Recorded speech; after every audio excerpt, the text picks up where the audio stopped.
Hi friends, দেখো আজকে একটা মামার মেয়েকে সাজাতে এসেছি।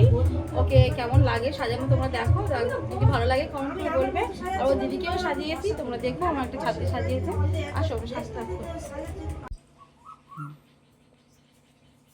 দেখো প্রথমে আমি কিভাবে স্কিনটাকে প্রিপারেশান করছি। এইভাবে তোমরা যদি একটার পর একটা স্টেপ বাই স্টেপ দিয়ে প্রিপারেশান করে যদি তোমরা মেকআপ করো, তাহলে মেকআপটা অনেকক্ষণ লং লাস্টিং হবে এবং মানে ফুটবে ভালো।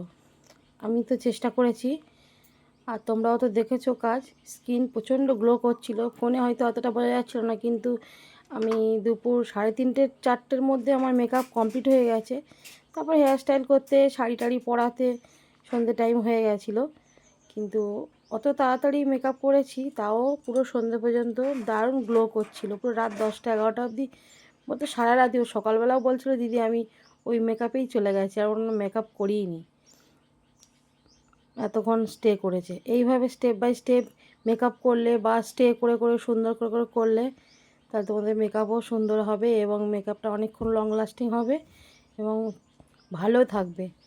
কারণ যেহেতু গরম এসে যাচ্ছে, মেকআপটা ওয়াটারপ্রুফ করলেও নিজের কাছে একটু করার সময় একটু যদি মানে সব কিছু সাবধানে করা যায়, তাতে আরও বেশি মনে হয় মেকআপটা অনেকক্ষণ থাকে। যতই ওয়াটারপ্রুফ করো বা লং লাস্টিং করো, যদি তোমার মেকআপে করার সময় যদি কোনো প্রিপারেশানটা ভালোভাবে না নেওয়া হয়, তাহলে মেকআপ বেশিক্ষণ থাকে না। কারণ যেহেতু গরম আসছে, ঘাম টাম হবে, ওর জন্যই বললাম। যখনই করবে তোমরা সেটাকে অনেকক্ষণ ধরে ক্রিমটা ম্যাসেজ করবে এবং প্রিপারেশানটা নেবে ভালোভাবে, যেন সবটা ঠিকঠাক হয়। দেখো চোখটা করেছি আমি, সবাই বলছে চোখটা ভালো হয়েছে, তোমরাও দেখো কেমন হয়েছে বলবে। বেশি কিছু করিনি, হালকার উপর দিয়ে করেছি, কারণ বিয়ের স্বাস্থ্য বেশি চোখটা ব্রাইট করা যায় না। এটাই ওর লুকের সঙ্গে যাচ্ছিল।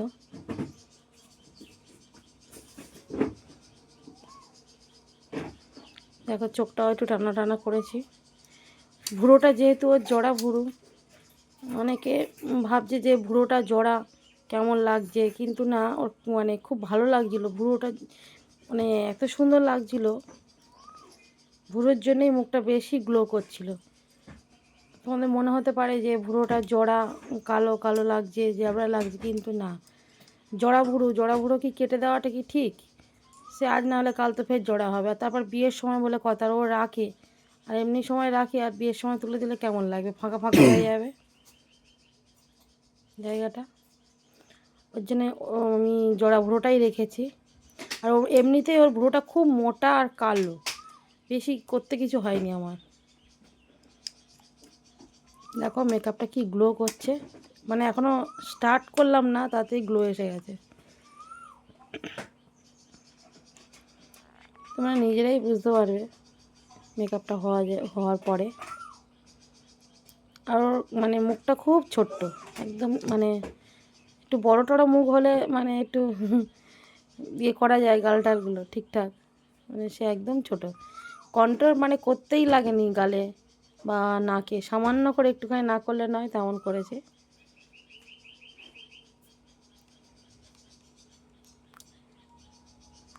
আর দেখো কেমন লাগছে,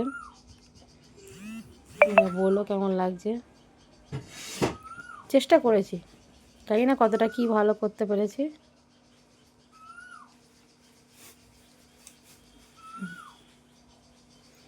আর তোমাদের যদি আমার কাজ ভালো লাগে, তাহলে আমাকে কন্ট্রাক্ট করতে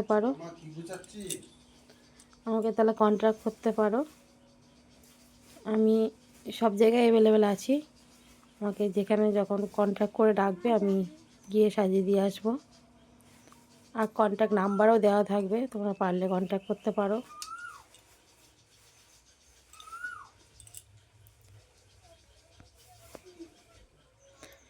আর বলো আমার হাতের কাজ কেমন হয়েছে।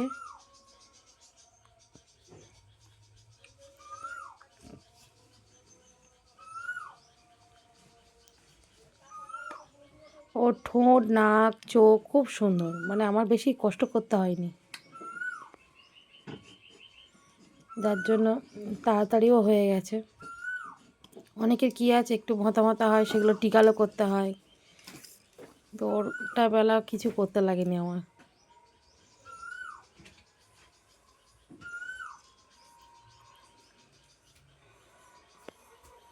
আর বিয়ের কোণে যেহেতু ওই জন্য লাল লিপস্টিক দিয়েছি। ও চোখের পাতা না পরালেই হতো, এত চোখে বড় বড় পাতা, তাও পরিয়ে দিয়েছি। বলছিল দিদি যে চোখের পাতা পরাতে হবে, আমি বলছি হ্যাঁ পরালে ভালো লাগবে দেখতে।